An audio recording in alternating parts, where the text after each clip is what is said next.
Hello everyone, so in this video we'll discuss about chapter number 4 of class 12 chemistry NCERT highlights. So let's start. सबसे पहली बात जो हमें यहाँ पर याद रखनी है वो यहाँ पर लिखी हुई है आपके पास. The D block of the periodic table contains element of the groups 3 to 12. यानी periodic table में D block element कौन से ग्रुप्स के होते हैं? तो थर्ड ग्रुप से लेके 12 ग्रुप तक के जितने भी एलिमेंट होते हैं वो सारे D ब्लॉक के अंदर आते हैं. ठीक है. अब ये चैप्टर ना काफ़ी फैक्चुअल सा है, मतलब आपको इसमें काफ़ी रट्टाफिकेशन करना ही पड़ता है. ठीक है. तो इसमें काफ़ी सारी फैक्चुअल चीज़ें हैं जो आपको याद करनी पड़ेंगी. ठीक है. Is it clear? अब यहाँ पर क्या लिखा है आपके पास, आगे बढ़ जाते हैं. ध्यान से देखिए. अब ये ना नए वाली एनसीईआरटी में कुछ चीज़ें रिमूव हो गई हैं. सो जो चीज़ें इसमें हैं बस हम उनको ही डिस्कस करने की कोशिश करने वाले हैं. तो आ जाइए इस ग्राफ के पास. ये ग्राफ आपके पास ना काफ़ी बार एग्जाम में आता है, इसके रिलेटेड क्वेश्चंस. तो सारे ग्राफ को इस चैप्टर से बहुत अच्छे से रीड करना है. ठीक है. तो आपके पास जो क्लास 12 केमिस्ट्री की बुक है उसके अंदर बहुत कम ग्राफ्स हैं. ठीक है. जैसे आपके पास चैप्टर नंबर ये 4 है, इसके अंदर काफ़ी ग्राफ्स है जो आपको देखने को मिलते हैं. और इसके जो चैप्टर नंबर 3 है केमिकल काइनेटिक्स, उसमें भी बहुत इंपॉर्टेंट ग्राफ है. तो मैंने ऑलरेडी उनको डिस्कस कर दिया है एनसीईआरटी हाईलाइट के लेक्चर में, आप उसको विजिट कर सकते हो. तो जितने भी आपके पास ग्राफ्स हैं उन सभी को बिल्कुल आपको देखना है, बिल्कुल अच्छे से प्रिपेयर करना है. उनसे कंक्लूजन क्या निकलता है ये ज़्यादा इंपॉर्टेंट होता है, क्योंकि केमिस्ट्री में ऐसा क्वेश्चन नहीं आता कि आपको सिंपल बोल दिया जाए कि हाँ आप ग्राफ ड्रॉ ही कर दो. चैप्टर नंबर 3 में पूछा जा सकता है केमिकल काइनेटिक्स में, वो तो अलग ही है, मतलब उसके तो इंपॉर्टेंट ही ग्राफ हैं बहुत ज़्यादा. लेकिन जो ये वाला चैप्टर है इससे आपको कभी ग्राफ बनाने को नहीं बोलेगा, बल्कि ग्राफ दे दिया जाएगा और उसके रिलेटेड क्वेश्चन पूछे जाएंगे. अब जैसे ये वाला ग्राफ है, अब इस ग्राफ से क्या सवाल बन सकते हैं. एक तो आप यहाँ पर ये चीज़ नोटिस करिए कि ये कोऑर्डिनेट क्या क्या है. वाई एक्सिस में कौन है? Melting point. और मेल्टिंग पॉइंट का ऑर्डर क्या है? 10⁻³ केल्विन. एक्स एक्सिस में कौन है? एक्स एक्सिस में एटॉमिक नंबर है. मतलब ये ग्राफ जो है melting point versus atomic number का है. ठीक है. Melting point versus atomic number, यानी कौन से एटॉमिक नंबर पर, यानी कौन से जो आपका एटॉमिक नंबर वाला एलिमेंट है जिसके पास सबसे ज़्यादा मेल्टिंग पॉइंट है. तो बताइए किसके पास होगा? जो सबसे ज़्यादा पीक पर होगा. तो सबसे ज़्यादा पीक पर कौन है? W. W का मतलब क्या होता है? टंगस्टन. तो टंगस्टन का सबसे ज़्यादा मेल्टिंग पॉइंट होता है. तो आपको यही सवाल पूछा जाता है. आपको ये W वगैरह हटा दिए जाते हैं, सिंपल पूरा ग्राफ दे दिया जाएगा पेपर में और पूछा जाएगा बताइए जो सबसे पीक पर एलिमेंट होगा वो कौन सा होगा. तो छोटी छोटी बातें आपको एग्जाम में बननी चाहिए. और सबसे कम जो मेल्टिंग पॉइंट है वो किसका है? देखो Ag, Au, Cu इन सब का है. फिर आपके पास मैंगनीज आ गया, फिर आपके पास निकल आ गया, फिर Ti आ गया. तो ये कुछ ऐसी ऐसी चीज़ें हैं जो आपको पता होनी चाहिए. ठीक है. अब आपको पता है कि आपके जो ट्रांजिशन एलिमेंट होते हैं वो 3 सीरीज़ के होते हैं. ठीक है. कौन कौन से होते हैं? 3D, 4D, 5D. तो कुल मिला के आपके ट्रांजिशन मेटल्स 3 तरीके से होते हैं, मतलब 3 सीरीज़ में होते हैं. अब जो रेड वाला है, यहाँ पर जो रेड वाला है वो है आपके पास सीरीज़ 3 के बारे में, और जो ब्लू वाला है वो है सीरीज़ 2 के बारे में, और जो आपका ग्रीन वाला है वो सीरीज़ 1 के बारे में है. क्या ग्राफ है? फिर से देखेंगे यहाँ पर कि आपके पास एक्स एक्सिस में क्या है? Delta H. डेल्टा एच क्या होता है? इंथैल्पी, और इसकी यूनिट क्या है? किलो जूल पर मोल. वर्सेस यानी एक्स एक्सिस में कौन है? एटॉमिक नंबर, यानी कि कौन से एटॉमिक नंबर का सबसे ज़्यादा इंथैल्पी ऑफ हाइड्रेशन, कोई सी भी इंथैल्पी, टोटल जो इंथैल्पी है वो सबसे ज़्यादा कौन सी की होगी. अब आपको डिस्कस करना है इसको अकॉर्डिंग टू द सीरीज़. अब क्वेश्चन यहाँ से ग्राफ से क्या आएगा? इस ग्राफ को देख करके बताइए कि कौन से वाली सीरीज़ का ट्रांजिशन मेटल में जो तीनों सीरीज़ होती है उनमें से सबसे ज़्यादा कौन से वाली सीरीज़ का इंथैल्पी होती है. तो जैसा कि आप देख सकते हो कि थर्ड वाली जो सीरीज़ है जो कि रेड वाली है, इसका सबसे ऊपर है ग्राफ, यानी कि थर्ड वाली सीरीज़ का सबसे ज़्यादा इंथैल्पी होती है. इसके बाद 2 वाली है, उसके बाद 1 वाली है. तो बस यहाँ से आपको सिर्फ इतना कंक्लूजन याद रखना है कि सब सीरीज़ नंबर जो थर्ड होती है उसका सबसे ज़्यादा इंथैल्पी होती है. Is it clear? अब देखिए ये वाला जो ग्राफ है बहुत इंपॉर्टेंट है, ये एमसीक्यू में आया था एक बार। अब इसमें आपको पूरा एज इट इज़ ग्राफ दे रखा था, बताया था कि बताइए ये ग्राफ आपको क्या बता रहा है। तो बहुत ही बेसिक सवाल था, क्योंकि ऑलरेडी उन्होंने क्वेश्चन वालों ने लिखा हुआ था रेडियस पर नैनोमीटर, तो उसका आंसर रेडियस ही था, एटॉमिक रेडियस। तो हालांकि इतना बेसिक आने के बहुत कम चांसेस होते हैं, बट एक आधा सवाल आ जाता है। तो इससे रिलेटेड क्वेश्चन आ चुका है पेपर में। तो सिंपल आपको याद रखना है कि ये वाला जो ग्राफ है ये आपको एटॉमिक रेडियाई का ट्रेंड बताता है, ठीक है। और वही पुरानी सीरीज़ जो आपकी है ना सारी 3D 4D एंड 5D, उन सीरीज़ के हिसाब से बताएगा। रेड वाली कौन सी है, ग्रीन वाली कौन सी है, रेड ब्लू वाली कौन सी है, वो वही है। जो आपकी रेड वाली है वो सीरीज़ नंबर 3 है, ब्लू वाली सीरीज़ नंबर 2 है और ग्रीन वाली सीरीज़ नंबर 1 है। तो रेडियस में भी कौन है सबसे आगे, रेडियस में भी आपकी 3D है सबसे आगे। ओके, आगे बढ़ जाते हैं यहाँ पर। अब देखिए एक फैक्ट यहाँ पर लिखा है, कौन सा फैक्ट है? It is interesting to note that the value of E naught, यानी कि इलेक्ट्रोड पोटेंशियल जो होता है उसकी वैल्यू किसके लिए, मैंगनीज के लिए, निकल के लिए, जिंक के लिए ज़्यादा नेगेटिव होती है देन द एक्सपेक्टेड ट्रेंड। समझ में आई? यानी कि मैंगनीज, निकल और जिंक, इनकी जो ई नोट वैल्यू होती है, इलेक्ट्रोड पोटेंशियल की वैल्यू होती है, वो जितनी उम्मीद करी थी उससे ज़्यादा होती है। तो ऐसा क्यों होता है? इसके पीछे का रीज़न आपको यहाँ पर पूछा गया। तो उसके पीछे का रीज़न देखिए, यहाँ पर आपके पास लिखा हुआ है, The stability of half-filled d subshell of Mn+2 and the completely filled d10 configuration of Zn plus 2 are related to the E naught value, where E naught value for Ni is related to the highest negative hydration enthalpy। तो तीनों के अलग अलग reason हैं।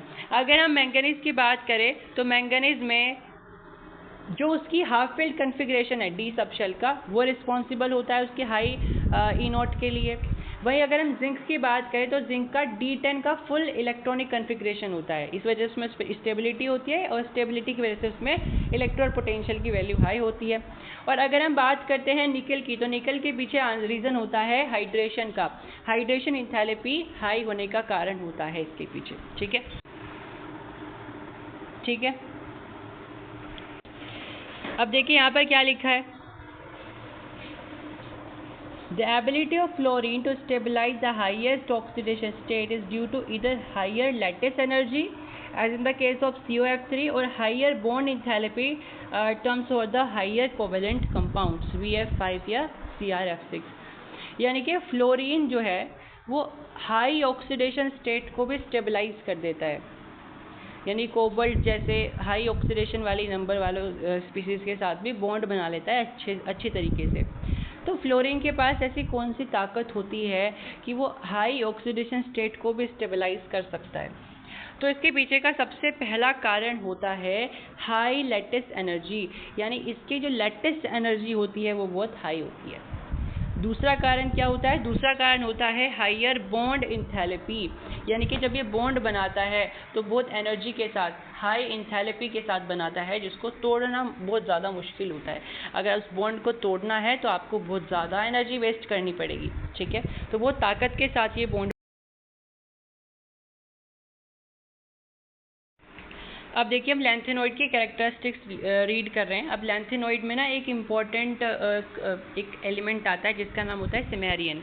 अब Cimmerian ना बहुत ज़्यादा हार्ड होता है, स्टील हार्ड होता है। तो ये कुछ क्वेश्चन आपको फैक्ट्स की तरह पूछे जा सकते हैं पेपर में कि बताइए इनमें से कौन सा एलिमेंट जो है स्टील हार्ड होता है। तो अगर सिमेरियन ऑप्शन में होता है तो वो करेक्ट हो जाएगा, ठीक है।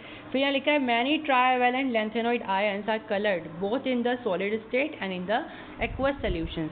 यानी कि जो आपकी ट्राइवैलेंट लैंथेनॉइड होते हैं, व्हाट इज ट्राइवैलेंट लैंथेनॉइड्स? यानी ऐसे लैंथेनॉइड जिनके पास वैलेंसी 3 होती है ना, जिनके पास वैलेंसी 3 होती है, जो कि कुछ ऐसे दिख रहे होंगे।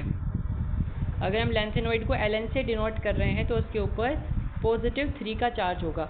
तो कुछ ऐसे लैंथेनॉइड जो होते हैं वो क्या करते हैं, वो कलर्ड होते हैं, यानी वो कलरफुल होते हैं, उनके ऊपर कलर है जो इम्पार्ट हो रखा होता है, ना केवल सॉलिड स्टेट में बल्कि एक्वस सॉल्यूशंस के अंदर भी।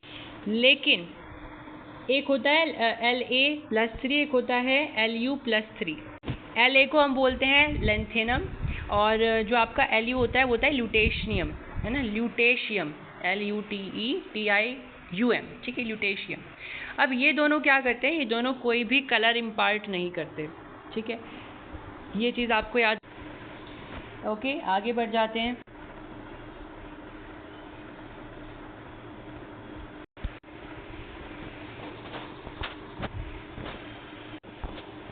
देखिए यहाँ पर आपके पास एक चीज़ लिखी हुई है जो कि बड़ी इंपॉर्टेंट है, ध्यान से सुनेंगे। The actinoids are radioactive elements, ठीक है, जो आपके एक्टिनोइड्स होते हैं वो रेडियो एक्टिव होते हैं क्योंकि उसके अंदर यूरेनियम वगैरह ये सारे एलिमेंट आते हैं।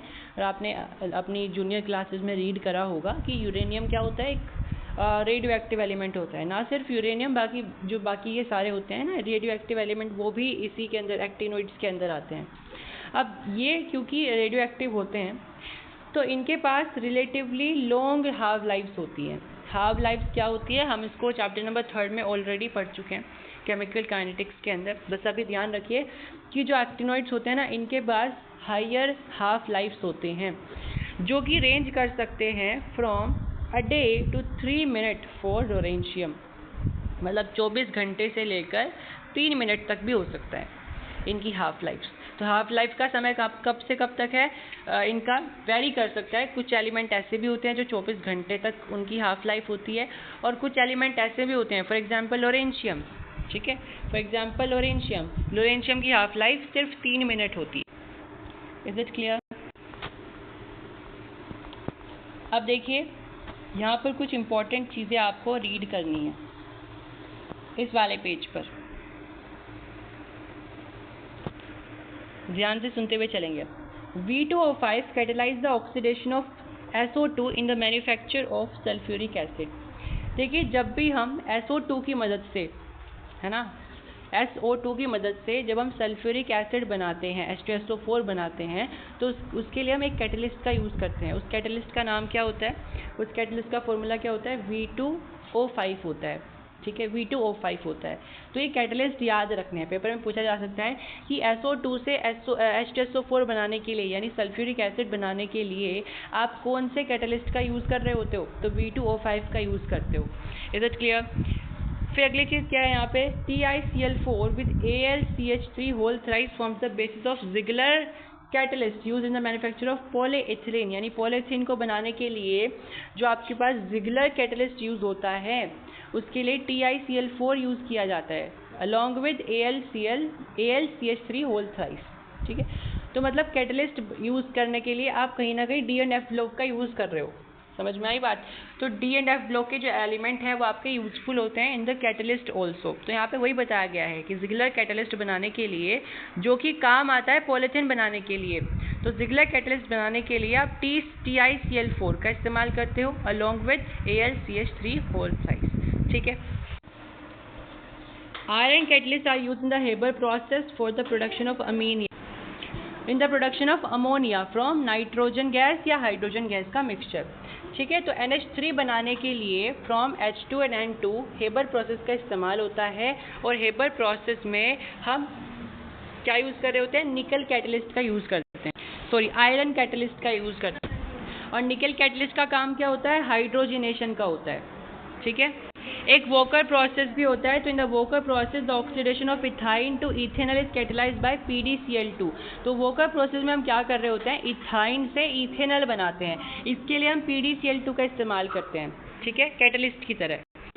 साथ में जो निकल कॉम्प्लेक्सेस होते हैं उनका यूज़ किया जाता है पॉलीमराइजेशंस में। किसके पॉलीमराइजेशंस में, एल्काइंस के पॉलीमराइजेशंस में या दूसरे ऑर्गेनिक कंपाउंड्स के पॉलीमराइजेशन में, यानी कि जैसे बेंजीन वगैरह है, इन सब के पॉलीमराइजेशन के लिए हम निकल कैटलिस्ट का यूज़ कर रहे होते हैं।